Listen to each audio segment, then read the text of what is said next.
Hello friends, welcome back to our channel physics by हमारे। And आज उन बच्चों के लिए मैं लेक्चर बना रहा हूं जिनको ये बेसिक मतलब कुछ भी समझ में नहीं आ रहा था। उन्होंने बोला कि भैया आपके नोट्स तो अच्छे हैं, लेकिन क्या बोलते हैं कि नोट्स तो आपके अच्छे हैं, लेकिन जो शुरुआत के जो आपने बुक्स से नोट्स बनाए हैं उससे मुझे कुछ भी समझ में नहीं आ रहा है। तो उसके लिए मैंने ये इलेक्ट्रिक चार्जेस एंड फील्ड्स का जो भी लेक्चर है first, second, third and fourth फिर से कवर करने की बात रखी है, और ये रीशूट मैं कर रहा हूँ डेली। तो उन बच्चों को शायद अब समझ में आ जाएगा, क्योंकि अब मैंने खुद के नोट्स इसके भी शुरुआत से क्रिएट करते हुए चल रहा हूँ, जिससे बच्चों को अच्छी तरह से समझ में आ जाएगा। तो चलिए बात करते हैं इलेक्ट्रोस्टैटिक की। तो इलेक्ट्रोस्टैटिक में पढ़ेंगे, यूनिट है हमारी इलेक्ट्रोस्टैटिक, उसमें पहला चैप्टर है इलेक्ट्रिक चार्जेस एंड फील्ड्स। और इलेक्ट्रिक चार्जेस एंड फील्ड्स पहला चैप्टर है, दूसरा है इलेक्ट्रोपोटेंशियल एंड कैपेसिटेंस वाला, तो उसको बाद में करेंगे, इसको करने के बाद, ठीक है। ठीक। तो ये हमारा क्या है, ये हमारे पास चैप्टर फर्स्ट है। अब फर्स्ट हमारा ये चैप्टर है, चलो इतनी बात तो पता चल गई। क्या है हमारे पास, ये चैप्टर फर्स्ट है, ठीक। अब चैप्टर फर्स्ट इलेक्ट्रिक चार्ज, इसके अंदर क्या आ रहा है दोस्तों, इलेक्ट्रिक चार्ज आ रहा है और फील्ड की बात हो रही है। तो इलेक्ट्रिक चार्ज और फील्ड दोनों के बारे में इसमें हमको पढ़ना पड़ेगा, ठीक। तो इलेक्ट्रिक चार्ज को समझने से पहले हम बात करेंगे किसकी, इलेक्ट्रोस्टैटिक, जो कि यूनिट का नाम है, क्योंकि यूनिट के अंदर चैप्टर होता है, चैप्टर के अंदर यूनिट नहीं होती है, ठीक।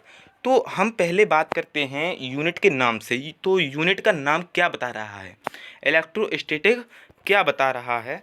तो उससे पहले, उसका इंट्रोडक्शन लेने से पहले हमको बात करनी है कि मास ऑफ प्रोटॉन क्या होता है, मास ऑफ न्यूट्रॉन क्या होता है, मास ऑफ इलेक्ट्रॉन होता है। तो ये सब बेसिक है, क्या है, ये सब बेसिक चीज़ें हैं, और शायद आपको पता होंगी ये चीज़ें। स्क्रीनशॉट लेके सेव कर लें, और ये बेसिक है, 10th क्लास 11th क्लास हर एक में ये एक बेस का काम करती है, ठीक। तो अब चलते हैं आगे। देखिए, अब आ गए अपने नोट्स पर। देखिए, एक बार फिर से बोल देता हूँ, welcome friends to physics by हमारे, एंड सपोर्ट करते रहिए हमारे चैनल को, और ऐसे ही हम बढ़ते रहेंगे, पूरा कोर्स करेंगे, पूरा टेंशन मत लो, पूरा कोर्स करेंगे। तो अब क्या, कौन सा यूनिट था, इलेक्ट्रोस्टैटिक। तो इलेक्ट्रोस्टैटिक दो वर्ड से मिलकर बना है दोस्तों। पहला है हमारे पास इलेक्ट्रो, दूसरा है स्टैटिक, क्योंकि इन्हीं दोनों के कॉम्बिनेशन से क्या बना है, इलेक्ट्रोस्टैटिक बना है। अब इलेक्ट्रोस्टैटिक तो बना है, तो हम बात करते हैं इलेक्ट्रो का मतलब क्या है यहाँ पर, इलेक्ट्रिक चार्ज। और स्टैटिक की बात की जाए तो स्टैटिक का मीन्स होता है एट रेस्ट। अब समझिए, यहाँ पर इलेक्ट्रिक चार्ज और एट रेस्ट दोनों ही बातें हो गई। इसका मतलब क्या है, हमारे पास कोई भी चार्ज है, जैसे ये प्लस क्यू है, ये मूव नहीं कर रहा है, कहीं पे मूव नहीं कर रहा है, एक जगह पर स्थिर है, वहीं पर बैठा हुआ है। तब हम इसकी स्टडी करेंगे, ठीक। रेस्ट कंडीशन में इसकी स्टडी करेंगे। तो रेस्ट कंडीशन में हम इसकी स्टडी कर रहे हैं, तो ऐसी ब्रांच को हम क्या बोलते हैं, इलेक्ट्रोस्टैटिक बोलते हैं, जो कि लिखा हुआ है यही चीज़ यहाँ पर मैंने लिखी हुई है, the branch of physics which deals with study of charge at rest, study of charge at rest. तो यही है, क्या है, study of charge at rest. ये क्या होता है, इज नोन एज इलेक्ट्रोस्टैटिक। तो आपको शायद अब समझ में आ रहा होगा। अब बात करते हैं, इसमें इलेक्ट्रिक चार्ज आया हुआ है, तो इलेक्ट्रिक चार्ज क्या है ये इलेक्ट्रिक चार्ज। तो इलेक्ट्रिक चार्ज के बारे में इसका इंट्रोडक्शन पढ़ेंगे कि ये क्या है क्या नहीं है, ठीक। अब बात करते हैं आगे। देखिए, इलेक्ट्रिक चार्ज में क्या है, सबसे पहले इसकी डिस्कवरी पे बात कर लेते हैं। तो ये किसने डिस्कवर किया था, ये किया था ग्रीस ने। किसने किया था, ग्रीस देश है उसने किया। तो उसने एट फर्स्ट टाइम क्या देखा कि एम्बर नाम का एक सब्सटेंस होता है, अगर हम उसको रब करते हैं एक ऊन के साथ या सिल्क क्लोथ के साथ, वूल के साथ या सिल्क क्लोथ के साथ, हमने नहीं, उन्होंने क्या देखा कि जो छोटे छोटे पार्टिकल्स होते हैं, जैसे कागज़ के छोटे छोटे पार्टिकल्स कर लिए छोटे छोटे, और वो उससे अट्रैक्ट होने लगे। तो उन्होंने ये चीज़ देखने के बाद उन्होंने क्या बोला कि ये कुछ तो है जो ये अट्रैक्ट करता करता है, तो उसी को इन्होंने क्या बोल दिया, इलेक्ट्रिक चार्ज बोल दिया। क्या बोल दिया दोस्तों, इलेक्ट्रिक चार्ज बोल दिया। ठीक, अब इलेक्ट्रिक चार्ज उन्होंने बोल दिया। ठीक है, अब यहाँ पर ग्रीक वर्ड है, क्या है, इलेक्ट्रॉन। उन्होंने एक चीज़ ले ली, इलेक्ट्रॉन। यहाँ पे ग्रीक वर्ड होता है इलेक्ट्रॉन। ठीक, क्या होता है, ये लिखा हुआ है इलेक्ट्रॉन, ELEKTRON। वहाँ से कौन सा वर्ड निकल के आया, उसका मतलब क्या है, इलेक्ट्रिसिटी। एक्चुअल में उसका मतलब इलेक्ट्रिसिटी है। ठीक, इलेक्ट्रिसिटी से ही है उसका मतलब असली। ठीक, अब बात करते हैं,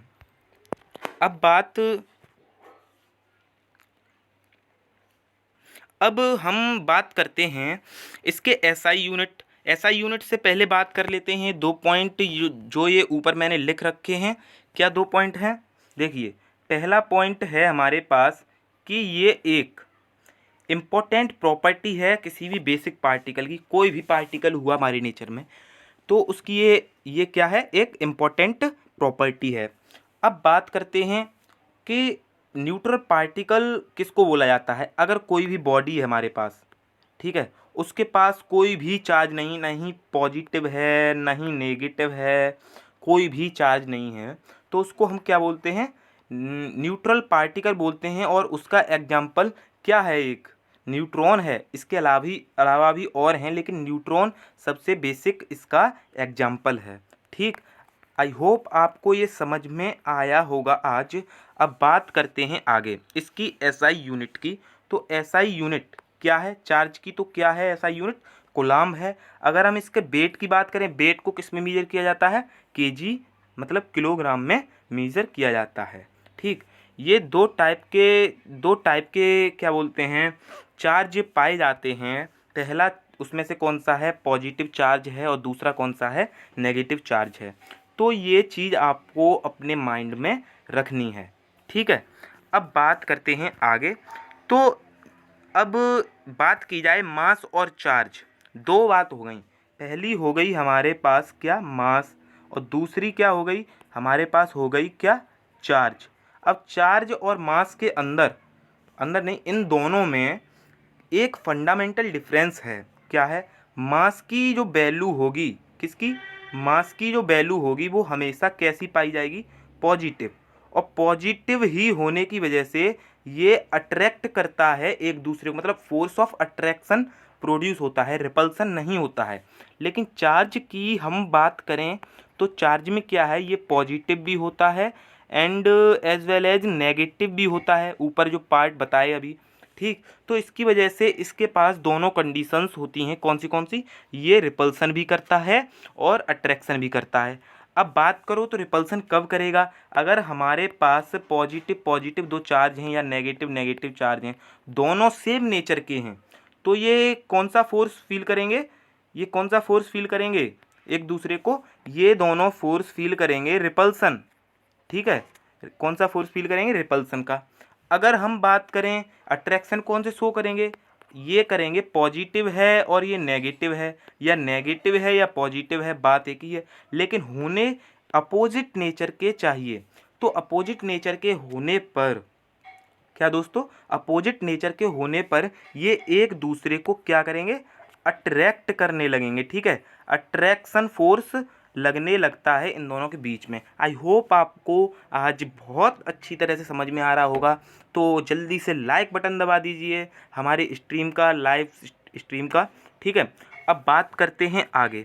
ठीक, अब इसकी फंडामेंटल प्रॉपर्टी यही इसमें लिखी हुई है। कौन सी लिखी हुई है, mass always positive so this have only tendency to attract, मतलब ये फोर्स की बात कर रहा है। ठीक है, अब दूसरी जो अभी समझाएंगे दोनों, charge are found in nature of two types. पहला चार्ज पॉजिटिव और दूसरा नेगेटिव बता दिया। ठीक, सो दे अट्रैक्ट और रिपेल हैविंग बोथ कंडीशन। इनके पास कैसी कंडीशंस होती हैं, बोथ कंडीशंस होती हैं बच्चों। ठीक है, अब बात करते हैं, हमेशा ध्यान रखना है, ये एग्जाम्पल्स कभी कभी पूछ लिए जाते हैं। ठीक, तो पहला क्या है, अगर हमने एक ग्लास रॉड लिया, जो ये बनाया है ग्लास रॉड, वैसे तो मेरी आर्ट अच्छी नहीं है, लेकिन अब मैंने ये ग्लास रॉड बनाया तो लग रहा है कि मेरी आर्ट कुछ कुछ अच्छी है। ये एक हमने क्या ले ली, ये हमने ले ली एक ग्लास रॉड। क्या ले लिया, ये हमने ग्लास रॉड ले ली। अब हमने वूलन क्लोथ है या सिल्क क्लोथ है उसके साथ हमने इसको रब कराया। तो रब कराने पर हमको एक चीज़ पता चली कि ये जो ग्लास रॉड थी वो छोटे छोटे टिनी पार्ट मतलब पार्ट कर देते हैं हम। लाइट लाइट जो पेपर होते हैं, हल्के हल्के पेपर्स, उसको अट्रैक्ट करने लगती है ये रॉड। ठीक है। अब हम दूसरे की बात करें, अगर इसकी सिमिलरली, हाँ इसमें सिमिलरली वाला भी कंडीशन अभी बता देता हूँ। देखिए, इतनी बात तो कर ली, ये प्रोसेस तो ऐसे हमने समझ ली। अब यही प्रोसेस हम ऐसे समझते हैं। चलिए देखिए, अब वूलन और सिल्क क्लोथ कुछ भी ले लिया, दोनों में से एक, और उसको इसके साथ हमने रब कराया ग्लास रॉड के साथ। ठीक है, मतलब वूलन या सिल्क क्लोथ को हम हिला रहे हैं और उसके साथ ग्लास रॉड के साथ रब करा रहे हैं। तो ये क्या होता है, ये तब भी अट्रैक्ट करता है। लेकिन अब दूसरी वाली ये कंडीशन देखिए, ये वाली कंडीशन कुछ अलग है इससे। देखिए, जब हमने दो रॉड ली और इसको वुलन या सिल्क क्लोथ के साथ रब कराया तो उससे क्या हुआ, ये रिपल्सन शो करने लगा। जो लाइट पेपर्स थे उसके साथ ये रिपल्सन शो करने लगा। अब सिमिलरली ये बैक कंडीशन भी इसमें अप्लाई हो रही है, क्योंकि जब सिल्क या वूलन क्लोथ को हमने ग्लास रॉड के साथ रब कराया, ये मतलब समझ रहे हैं, वूलन और सिल्क क्लोथ को हम हिला रहे हैं और ग्लास रॉड को वहीं पे स्टेबल करके उसके साथ रब कर रहे हैं, तो क्या पता चलता है कि ये दोनों इफ़, ये क्या लिखा हुआ है देखिए, if we take two different pieces of woollen और silk cloth to one rod, then क्या होता है, ये क्या करने लगता है, ये अट्रैक्शन शो नहीं करता है, ये फिर भी रिपल्सन शो करता है। ठीक है, ठीक, ये चीज़ थोड़ी कंफर्म करके फिर से बता दूंगा, अभी थोड़ा कन्फ्यूज़न है। ठीक, पक्का बता दूंगा, टेंशन ना लें। ठीक, अब बात करते हैं आगे। देखिए, अब बात करिए, वैसे तो वही होगा, उसमें कोई कंफर्म करने वाली बात नहीं है। ठीक है, अब बात करते हैं, ये भी हमारा बेसिक है, चार्ज ऑफ प्रोटॉन क्या होता है, charge of neutron, charge of electron. Neutron पर चार्ज 0 होता है क्योंकि ये न्यूट्रल वैल्यू है। अब इस पर 1.6 इंटू 10⁻⁻19 कूलाम होता है। और चार्ज ऑफ इलेक्ट्रॉन, ये तो बेसिक, माइनस, केवल माइनस और प्लस का वो मतलब इफेक्ट होता है। ठीक है, वैल्यू सेम होती है, -1.6 इंटू 10⁻⁻19 कूलाम। ठीक, इतनी बात आप समझ गए होंगे। अब चलते हैं आगे। अब आगे क्या है, हमने जान लिया इलेक्ट्रोस्टैटिक क्या होती है। कोई भी चार्ज है हमारे पास, कोई भी चार्ज है, उसको रेस्ट पर रखकर हम क्या करा रहे हैं, उसकी स्टडी कर रहे हैं। उस ब्रांच को क्या बोलते हैं, इलेक्ट्रोस्टैटिक बोल रहे हैं। ठीक है, अब डायनेमिक भी इसके अलावा एक ब्रांच होती है, लेकिन उसकी बात हम इस यूनिट में बिल्कुल नहीं करेंगे। ठीक है, उस ब्रांच की इसमें बिल्कुल हम बात नहीं करेंगे, लेकिन उसका इंट्रोडक्शन जान लेते हैं। देखिए, इलेक्ट्रोडायनेमिक की बात क्या है, जैसे कोई चार्ज है, उसकी स्टडी आगे होगी, मतलब स्टडी जो इलेक्ट्रोडायनेमिक है ना, वो हम आगे चल के पढ़ेंगे, मतलब मूव होगा उसमें चार्ज। ठीक है, तो उस टाइम की स्टडी को क्या बोलते हैं, इलेक्ट्रोडायनेमिक बोलते हैं। जैसे कोई भी हमारे पास ये चार्ज है, ठीक, वो स्टेबल नहीं है, इधर जा रहा है, इधर जा रहा है, तो उस टाइम की स्टडी को हम क्या बोलते हैं, डायनेमिक बोलते हैं, इलेक्ट्रोडायनेमिक बोलते हैं। ठीक, अब शायद आपको कुछ कुछ समझ में आ रहा होगा। ठीक है, तो यही है। अब इससे इलेक्ट्रिक करंट बनता है इसमें, तो उसकी यूनिट क्या होती है, एम्पियर होती है। ठीक है, ये चीज़ समझ गए होंगे आप, क्योंकि जब तक चार्ज फ्लो नहीं होता है, फ्लो होता है मतलब वो मूव हो रहा है, तो करंट प्रोड्यूस होता है, तो उस इलेक्ट्रिक करंट की क्या होती है यूनिट, एम्पियर होती है। ठीक है, उसको ए से, कैपिटल ए से हम डिनोट करते हैं। अब चलते हैं आगे, अब आगे समझते हैं। देखिए, जो अभी एग्जाम्पल बताया, positive positive, negative negative, positive negative, मतलब नेचर के बेस पे फोर्स कैसा होगा, रिपल्सन फील होगा या अट्रैक्शन शो होगा। ठीक है, अब पॉजिटिव ले लिया, पॉजिटिव ले लिया, इन दोनों के बीच में देखिए पॉजिटिव नेगेटिव है, तो ये साइन ऐसा है और ये ऐसा है, तो ये क्या कर रहे हैं, अट्रैक्शन शो कर रहे हैं। इसको भी छोड़िए, इसके पास कोई है ही नहीं, ये है लेकिन ये इधर की तरफ अट्रैक्ट हो रहा है क्योंकि इधर की तरफ ये पॉजिटिव चार्ज है। अब बात करते हैं ये वाली इसकी, तो ये भी पॉजिटिव और नेगेटिव है, तो ये भी क्या कर रहे हैं, अट्रैक्शन शो कर रहे हैं। अब बात करते हैं आगे, तो आई होप आपको समझ में आ रहा होगा। कमेंट करके डाउट बताते रहिए। मैं क्या बोलते हैं कमेंट करके आपके आंसर देता रहूँगा अगर आपको कोई डाउट हो रहा है। ठीक है, अब करते हैं बात unit of measurement of charge magnitude. ठीक है, हम जानते हैं चार्ज मैग्नीट्यूड क्या होता है। ठीक, वो ये होता है 1.6 इंटू 10⁻⁻19 कूलम, जो कि इलेक्ट्रॉन की वैल्यू है। ठीक है, अब ऐसा ही सिस्टम में इसको सी से मतलब ऐसा यूनिट क्या होती है इसकी, सी, जो कि कूलम है, बता दिया है। अब इसको किससे डिनोट किया जाता है, स्मॉल ई से। इलेक्ट्रॉन को स्मॉल ई से डिनोट किया जाता है। ठीक ठीक है, अब बात करते हैं सीजीएस सिस्टम में इसकी यूनिट को क्या बोलते हैं। जो कूलम यहाँ पे हम एसआई यूनिट में बोल रहे हैं, उसको हम सीजीएस यूनिट में बोलते हैं। स्टेट कूलम या स्टेट सी से हम इसको डिनोट करते हैं। 1 कूलम के अंदर 3 × 10⁹ स्टेट कूलम होते हैं। ये चीज़ आपको बहुत अच्छी तरह से याद होनी चाहिए कि 1 कूलम में 3 × 10⁹ स्टेट कूलम होते हैं। ठीक है, अब बात करते हैं आगे फटाफट से। Are you curious? हाँ, मैं तो हूँ। देखिए 1897 में जे थॉमसन नाम के एक साइंटिस्ट थे, बहुत ही वंडरफुल साइंटिस्ट थे। तो उन्होंने क्या क्या डिस्कवर किया था, इलेक्ट्रॉन को डिस्कवर किया था। और कौन से एक्सपेरिमेंट से किया था, जब वो कैथोड रे की स्टडी कर रहे थे उस वक्त उन्होंने इलेक्ट्रॉन को डिस्कवर कर लिया था। ठीक, अब बात करते हैं उनको क्या मिला था, इस वजह से नोबेल प्राइज़ मिला था 1906 में। ठीक, 1906 में क्या मिला था, नोबेल प्राइज़ मिला था। ऐसे ही करके 1909 में अर्नस्ट या ई रदरफोर्ड थे, उन्होंने भी डिस्कवरी की थी प्रोटॉन की। और ये कब की थी, जब वो गोल्ड फॉइल एक्सपेरिमेंट कर रहे थे। और ये आपको दूसरे यानी आपके सेकंड पार्ट जो फिजिक्स का है उसमें आपको ये वाला एक्सपेरिमेंट पढ़ने के लिए भी मिलेगा। तो दिल थाम के बैठिए, ये भी सब कुछ पढ़ने के लिए मिलेगा आपको। तो उन्होंने इस एक्सपेरिमेंट के ज़रिए क्या कर दिया, ये प्रोटॉन की डिस्कवरी कर दी थी। ठीक है, अब 1932 में जेम्स चैडविक थे, उन्होंने न्यूट्रॉन की क्या की थी, डिस्कवरी की थी। ठीक है, अब बात करते हैं आगे, ये भी आपको अच्छी तरह से समझ में आया होगा। ठीक, अब ये वही है सीजीएस वगैरह, मतलब इलेक्ट्रॉन की कितनी वैल्यू होती है वो जो बता चुका हूँ। चार्ज ऑफ इलेक्ट्रॉन माइनस ई हो जाता है और ये प्लस, ये सब कुछ बता चुका हूँ। अब बात करते हैं अंडरस्टैंडिंग चार्जिंग प्रोसेस। तो अंडरस्टैंडिंग मतलब हमको समझना है charging process.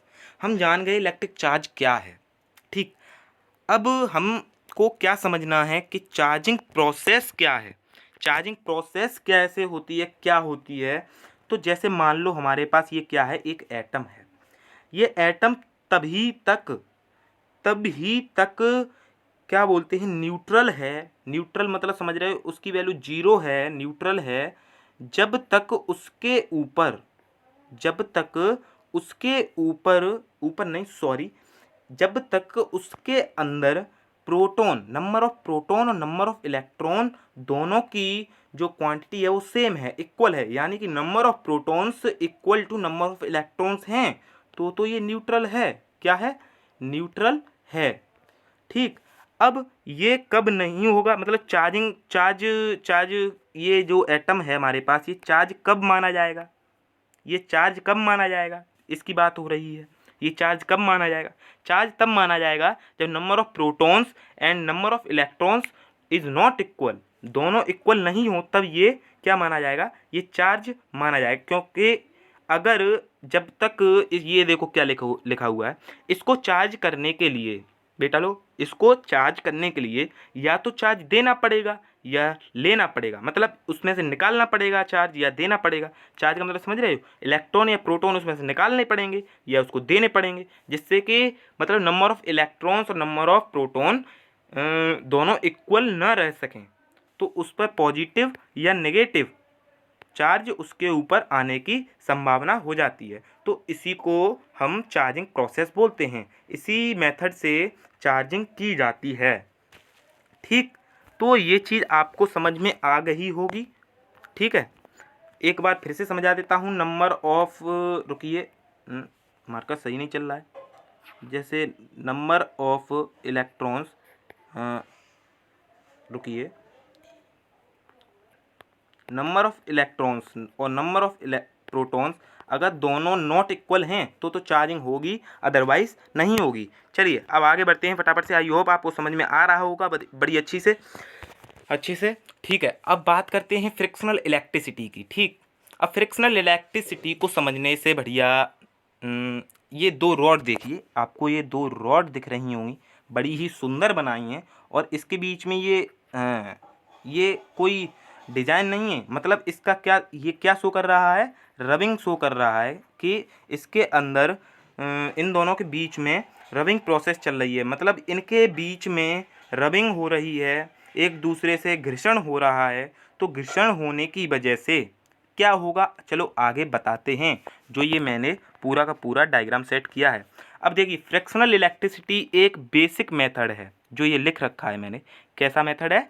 Basic method of charging है। सब मेथड में जितने भी मेथड हैं, इंडक्शन वगैरह जितने भी हैं, उनमें से कैसा मेथड है? बेसिक मेथड है। ठीक, अब बात करते हैं, ये सबसे पहले स्टेप है ऑन रबिंग प्रोड्यूस फ्रिक्शन। जो ये बॉडी दोनों के बीच में, ये बॉडी में दिख रहे हैं कि रबिंग हो रही है, तो ये क्या प्रोड्यूस हो रहा है उन दोनों के बीच में, उन दोनों की बॉडी के बीच में क्या प्रोड्यूस हो रहा है? फ्रिक्शन प्रोड्यूस हो रहा होगा। ठीक है, अब फ्रिक्शन प्रोड्यूस हो रहा होगा तो अब सेकंड वाले स्टेप में आ जाते हैं। तो इसकी वजह, फ्रिक्शन की वजह से हीट प्रोड्यूस हो रही होगी, यानी कि हम बोलें तो थर्मल एनर्जी प्रोड्यूस हो रही होगी। ठीक है, अब थर्मल एनर्जी प्रोड्यूस हो रही होगी तो मतलब समझिए, थर्मल एनर्जी प्रोड्यूस मतलब एनर्जी हैव कंजर्वेटिव नेचर। ठीक है, वो ना ही ख़त्म हो सकती है, बस क्या हो सकता है, एक मीडियम से दूसरे मीडियम में ट्रांसफ़र हो सकती है। ठीक है, तो ये थर्मल एनर्जी जाएगी कहाँ? इन दोनों के बॉडी के पास होंगे क्या? इलेक्ट्रॉन्स होंगे। ठीक, तो इन बॉडी के पास इलेक्ट्रॉन्स होंगे कि नहीं होंगे? तो इलेक्ट्रॉन्स होने की वजह से तो वो इलेक्ट्रॉन्स क्या करेंगे? इस थर्मल एनर्जी को अपने अंदर एब्जॉर्ब कर लेंगे। थर्मल एनर्जी रबिंग प्रोसेस से जो भी आ रही है वो इलेक्ट्रॉन द्वारा एब्जॉर्ब कर ली जाएगी। ठीक, क्या कर ली जाएगी? एब्जॉर्ब कर ली जाएगी। तो इससे क्या होगा? इलेक्ट्रॉन्स के पास एनर्जी आ जाएगी, वो इधर उधर भागने लगेगा। ठीक है, काइनेटिक एनर्जी उसके पास आ जाएगी और वो इधर उधर भागने लगेगा। तो उसके भागने की वजह से क्या होगा? वो इधर उधर भाग रहा है, बॉडी के अंदर दोनों बॉडी के बीच में फ्रिक्शन प्रोड्यूस हो रहा है। ठीक है, वो एक दूसरे से अटैच हैं। ठीक है, एक दूसरे चिपटे हुए हैं। तो चिपटने की वजह से क्या है, इलेक्ट्रॉन की जो भी एनर्जी है उसकी वजह से ये ट्रांसफ़र हो जाएगा वन बॉडी से अनदर बॉडी पे।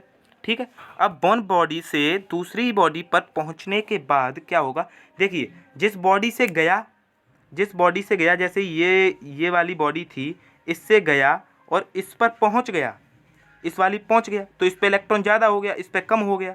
तो कम वाले पे चार्ज आ जाएगा पॉजिटिव, क्योंकि कम वाले पे चार्ज आएगा पॉजिटिव, क्योंकि कम हुआ है।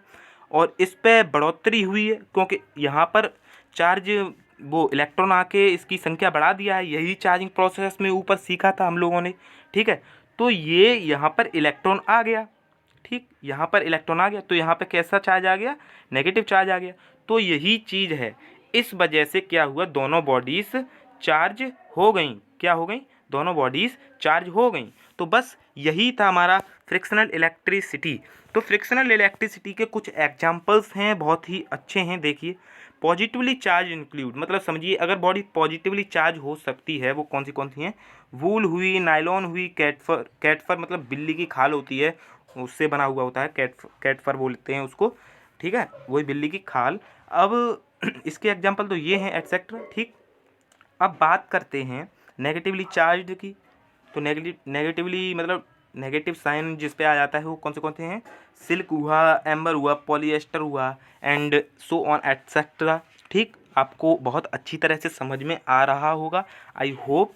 चलिए अब आगे बढ़ते हैं। ठीक, देखिए यहाँ पे मैंने क्या लिख दिया है, हैंस। इसका देखिए, hence charge produce due to which electricity generate, क्योंकि चार्ज के प्रोड्यूस होने की वजह से, चार्ज उन दोनों के ऊपर क्या आ गया? चार्ज आ गया। तो चार्ज आने की वजह से क्या हो जाएगा? इलेक्ट्रिसिटी जनरेट हो जाएगी। तो उसी को क्या बोलते हैं? फ्रिक्शनल इलेक्ट्रिसिटी बोलते हैं। कितनी अच्छी बात है। चलिए इतनी बात समझ में आ गई होगी। अब चलते हैं आगे। चलिए, हमारा लास्ट टॉपिक है अब कंडक्टर एंड इंसुलेटर। तो कंडक्टर एंड इंसुलेटर क्या होता है, बहुत ही बेसिक चीज़ है। सब लोग बोल देंगे कि इलेक्ट्रिसिटी ट्रांसफ़र हो जाती है इससे, कंडक्टर से, और इंसुलेटर से नहीं होती है। बहुत अच्छी बात है। अब बात है कि क्यों नहीं होती है, क्यों नहीं होती है इंसुलेटर से इलेक्ट्रिसिटी पास क्यों नहीं होती है और कंडक्टर से हो जाती है, क्यों, ऐसा क्यों? क्योंकि कंडक्टर के पास फ्री इलेक्ट्रॉन्स होते हैं, फ्री इलेक्ट्रॉन्स पाए जाते हैं कंडक्टर की बॉडी में। जैसे मान लो हमारे पास ये कंडक्टर है, उसके अंदर जो इलेक्ट्रॉन्स होंगे वो फ्री होंगे, ठीक है, वो मूव कर रहे होंगे, इधर उधर भाग रहे होंगे। तो भागने की वजह से क्या होगा, वो एक मतलब पास हो सकते हैं, मतलब चल सकते हैं, मूव कर सकते हैं। जब चार्ज मूव करेगा तो इलेक्ट्रिसिटी जनरेट होगी, जैसे कि हमने फ्रिक्शन वाले में देखा ही है अभी, ठीक है। अब कंडक्टर है free electrons to transfer electrons is possible, बिल्कुल सही बात है, इसलिए इलेक्ट्रिसिटी इनके जरिए जनरेट की जा सकती है, ठीक। कंडक्शन इसके थ्रू हो सकता है, ठीक। अब इंसुलेटर के थ्रू क्यों नहीं हो सकता? क्योंकि इसके अंदर जो भी इंसुलेटर बॉडी होगी उसके अंदर क्या होता है, उसके अंदर क्या होता है, जैसे ये है हमारे पास इंसुलेटर, तो ये जो इलेक्ट्रॉन्स होते हैं वो बाउंड होते हैं, ठीक है, वो इधर उधर भाग नहीं पाते हैं, ठीक है, वो इधर उधर भाग नहीं पाते हैं। तो इसकी वजह से क्या होता है, ये इंसुलेटर इलेक्ट्रिसिटी जनरेट नहीं कर पाते हैं, ठीक है, ये प्रॉब्लम आती है, ठीक। इतनी बात आपको समझ में आई होगी। आई होप आपको ये लेक्चर समझ में आया होगा। एंड अब बात करते हैं कल, और मिलेंगे बहुत ही अच्छे लेक्चर के साथ। तब तक हमको सपोर्ट करते रहिए, आपके लिए ऐसे ही वीडियोस लेक्चर डेली आते रहेंगे। शाम 5:30 बजे का टाइम था, लेकिन आज मुझे 6 बजे टाइम देना पड़ा है। तो चलिए मिलते हैं अब अगले लेक्चर में अच्छे से टॉपिक के साथ। इसके भी अलग अलग जो भी और बचे हैं मेथड बचे हुए हैं, किसके मेथड बचे हुए हैं, चार्जिंग के मेथड बचे हुए हैं, उनको हम अच्छी तरह से पढ़ेंगे अगले लेक्चर में। Till then bye and stay home and stay safe, ठीक, ओके, बाय।